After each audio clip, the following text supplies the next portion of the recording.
Hey everyone, my name is Angelica Rubio, representative for District 35, and this is just a brief legislative update.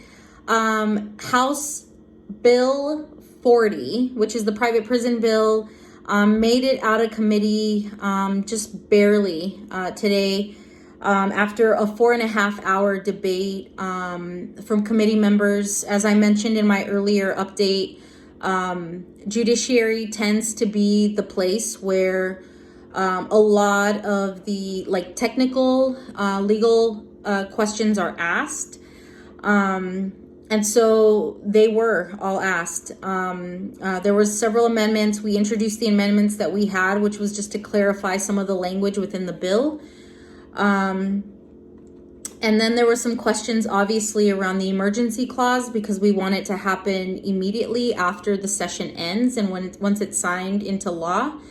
But then there was one amendment related to that was proposed by Representative Cook, who is a legislator who represents Otero County, as in addition to Lincoln and other places. And it was actually a friendly amendment, and we took it, or I took it on behalf of the coalition, and it essentially is language that has been pulled from other pieces of legislation where we provide communities an opportunity to really sort of lay out a roadmap for their own destiny that's really outside of the private prison industry and that mindset and framework. The bill passed with that amendment, which was important because otherwise I don't think it would have made it out.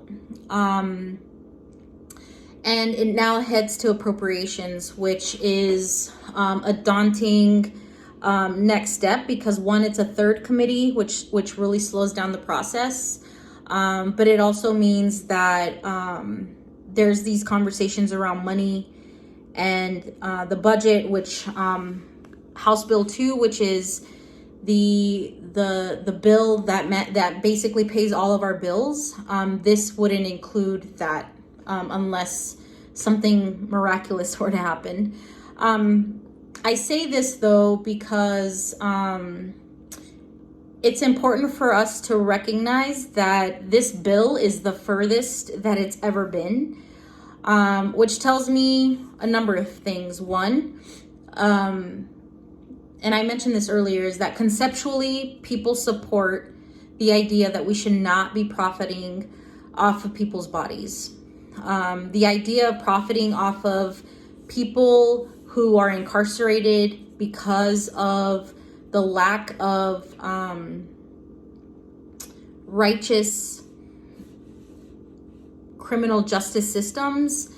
That's kind of it's kind of an oxymoron, but we have a criminal justice system that is unjust. It's unreasonable, particularly to Black, Indigenous, and communities of color. And it's those demographics of people who are usually incarcerated, and they're usually incarcerated in these institutions. And so I think there is an incredible change in terms of how people are thinking, but because we're so heavily involved in this process. New Mexico was the first state to actually bring in private prisons, that it's just so hard to take us out of this entire system. It's so embedded in who we are and into our communities, and so I think if anything, what we should be celebrating tonight is for sure a win, because getting out of judiciary is a huge win for a lot of reasons. But I think we are also in a moment right now where New Mexico is really trying to do what is right and what is aligned with our values, and ending private prisons here in the state is not only a possibility, but it's inevitable. And that's one thing that I am certainly really celebrating tonight, in terms of this idea that we are getting closer to the end of private prisons, whether it's during this legislative session or not. So I want to thank all the advocates and everyone who has called and spoken on behalf of House Bill 40. And I'm looking forward to appropriations and that discussion. And so with that, thank you all. Have a good one, and we'll talk to you soon.